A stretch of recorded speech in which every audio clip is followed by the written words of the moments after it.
Hi, I'm John Newton, aka Snap-on John 100, and you are watching Wilderness Self-Reliance.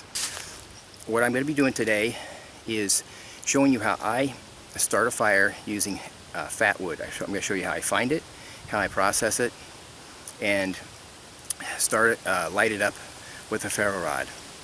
This would be simulating if conditions were sopping wet and everything was all wet, because fatwood is waterproof.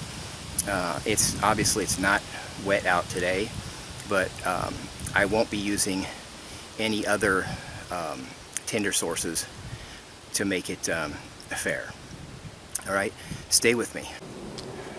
I'm in a beautiful deciduous forest, and what I'm going to be looking for are dead pine trees. Okay, so follow along with me. You can tell a dead pine tree or spruce by all of the branches come off almost like a spoke at the same spot. You could almost call them a node. And so here's one right down here.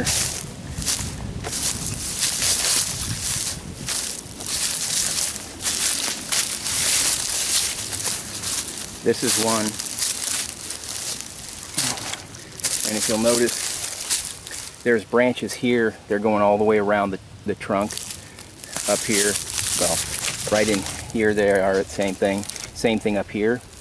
So it makes it fairly easy to identify them. Is we're going to go up here to a dead one.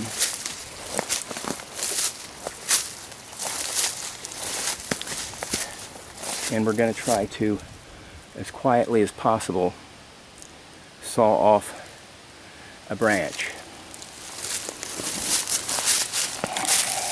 When a branch falls off or breaks off, the tree pumps resin into the branch to seal it off so that insects can't get in there. So this is how I find, in upstate New York, this is how I find fatwood. I'm not haven't been very successful looking in stumps, but I've been fairly successful in doing it this way. But it depends on how warm the area is, because in colder climates I found it doesn't seem to be as good. So this spot is fairly mild, and we'll see if we can get some out of this one. And I also got some while I was hiking in, so that I wouldn't be spending too much time sawing. Okay, let me set the camera up and we'll get started. As you can see, this is a tree I've used before. Okay, see how you can tell that's really red and solid and heavy? And look how dead this tree is. This thing has really been here for a long time. Okay, all dry rotted. So if I was not pretending it's been raining forever, I would use this punk wood right here to help me with my fire. But since I'm pretending everything is all wet, I can't use that. Here's one. And when you cut it, you can actually see the sawdust is bright light. It's like a creamy yellow color, and it's sort of sticky.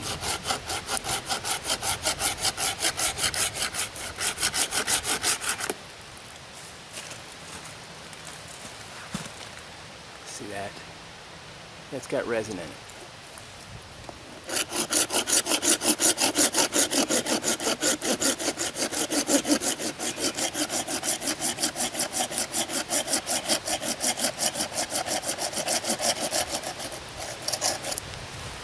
Another one. Let me try this one out here.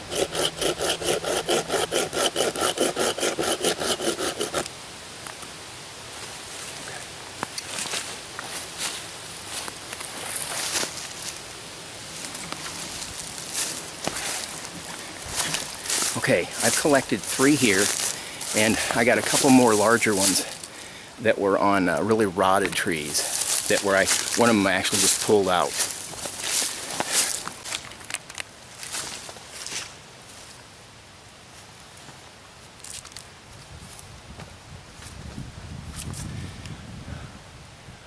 Okay, I think you can see me all right. Here are the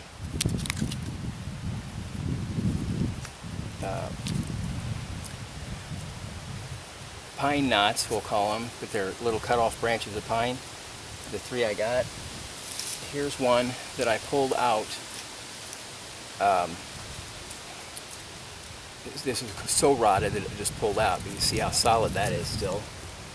And then I cut this large one off, so you can see the resin in there.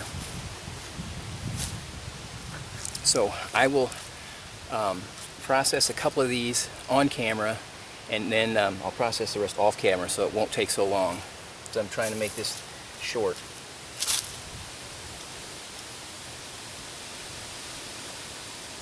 I'm going to be using a Bark River Bravo 1 with a modified hump.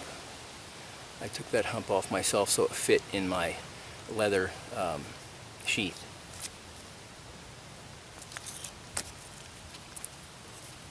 So just baton this down just like you would normally anything else.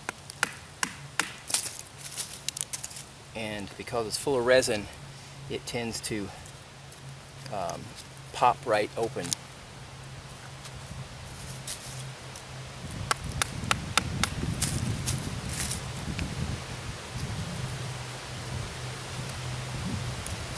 After a while you can just do it with your hand like this.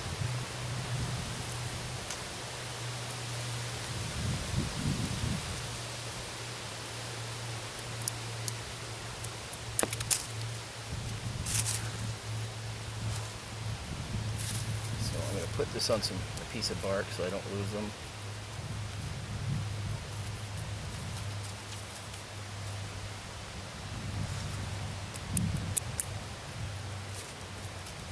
You see how full of resin those are?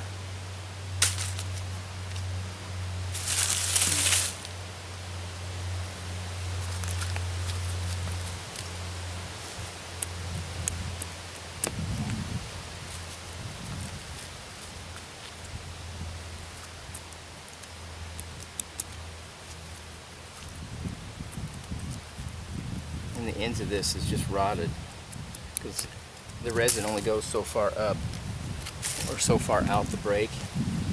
So where the resin, beyond the resin, it's where it rots. Look at that piece.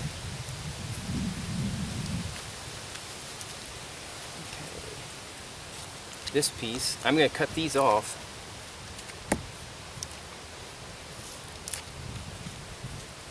Oh, let me show you, to find out if it has resin in it, and if you don't have a saw, just start carving on it.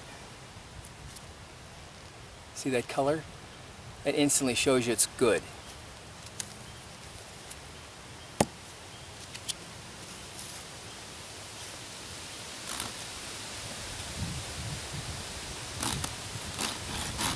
I'm just wearing my gloves also for safety.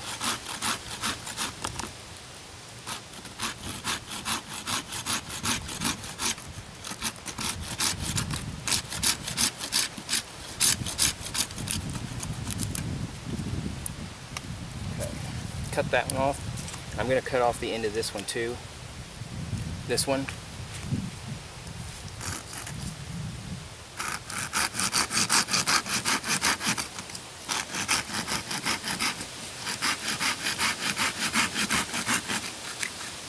You can keep these little rotted pieces because they'll have enough in there residual that they should burn okay, especially once you get the fire started.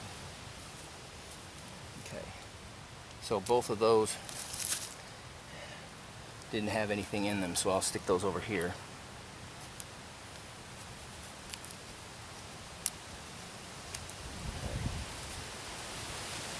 Let's see if this is small enough I can do this in my hand. Yep, I guess you can do the whole thing with your hand. Now look at that.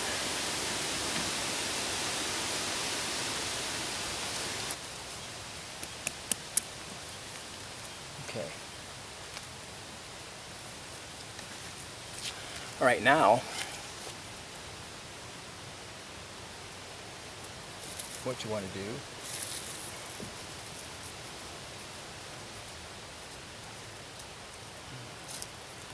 Try to do it on a surface if you can. I'll just put it right here. What I'm going to do now is I'm going to, switch knives, and I'm going to process this.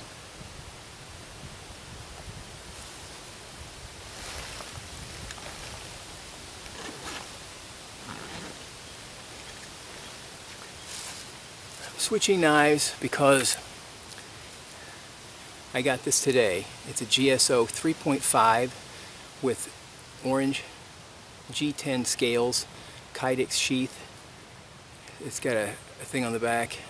I still prefer danglers, so this one will be a backpacking knife. 3.5 inch or so CPM 3V steel, 1/8 inch thick blade. It's about an inch tall. It's got a spear point, and it's also got a ferro notch cut in the top of it, and a hidden lanyard hole with an exposed tang.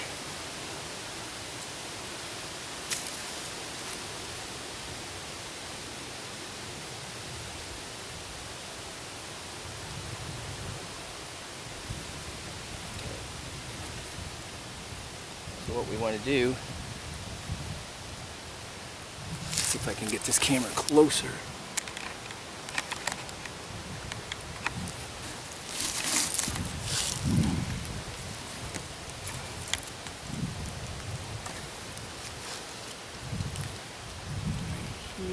Here.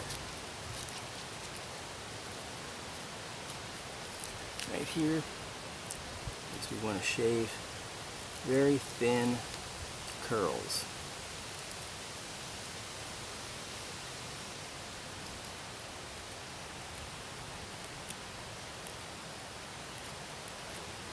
Like this. And I hope they're showing up. These are extremely thin. They're just curling up really nicely.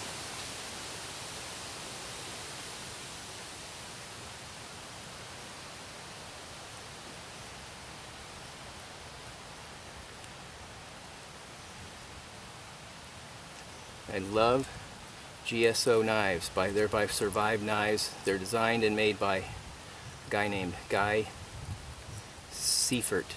No, Guy Seifert. Keep mispronouncing his name. But his website is surviveknives.com.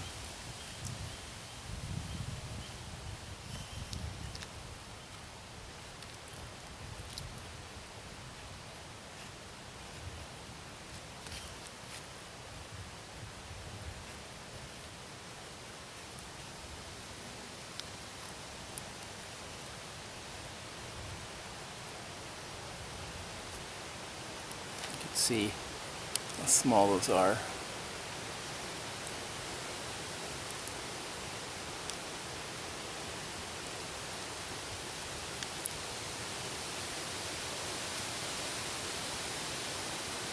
You're just trying to create surface area because this stuff is flammable even when wet, so it takes a spark pretty handily, but it's nicer if it's got a lot of surface area to catch.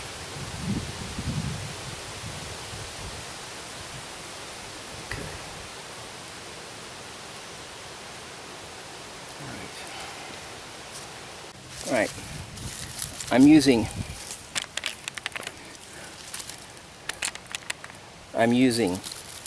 some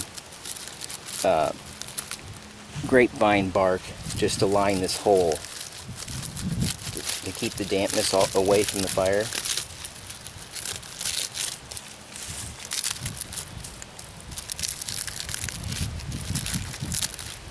And then my hole is small because I'm basically just showing you how to start a fire here. I'm not going to make a big fire, I'm just going to start a little tiny fire and then put it out. Because the point of this is showing you how I start my fire if it's wet and I have to use, if I have no material at all,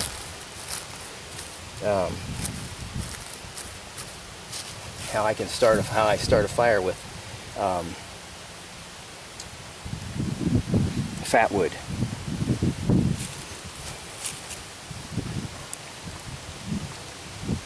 So what I'm going to do is I'm going to strike it on the log here and then just transfer it over here and then put the other with it.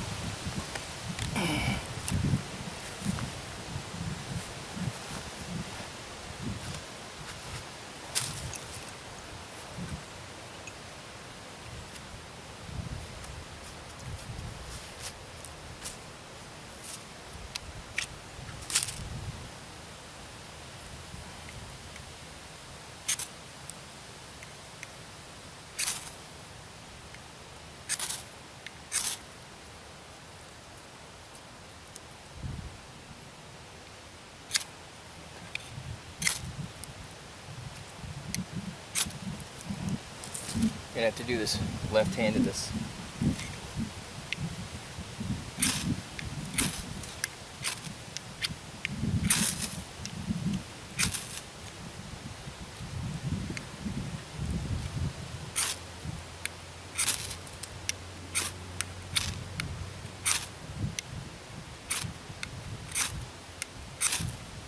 There we go.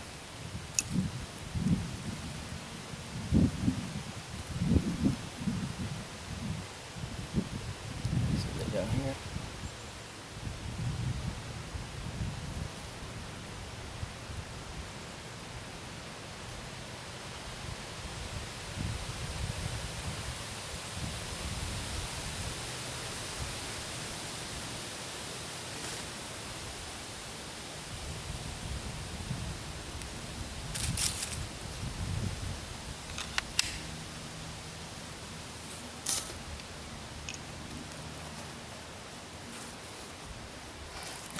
Get closer.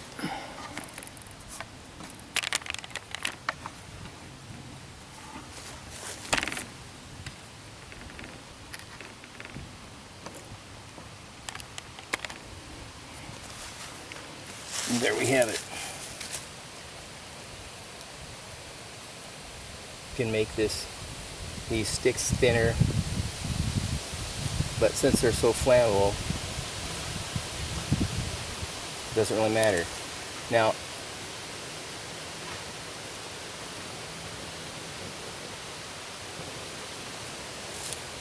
I've got this in such a hole that it's not hardly getting any oxygen at all. As you can see, I've got a log here, and it's down low.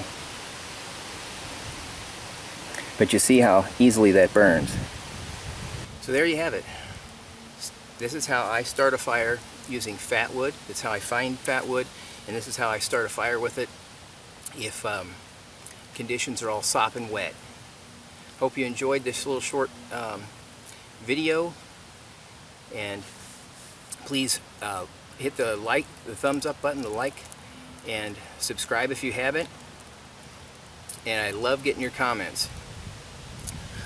Before I close out, another thing I'll use is I carry a pencil sharpener with me, and if I wanted finer shavings, I'd split those down to where they fit in here, and then I would just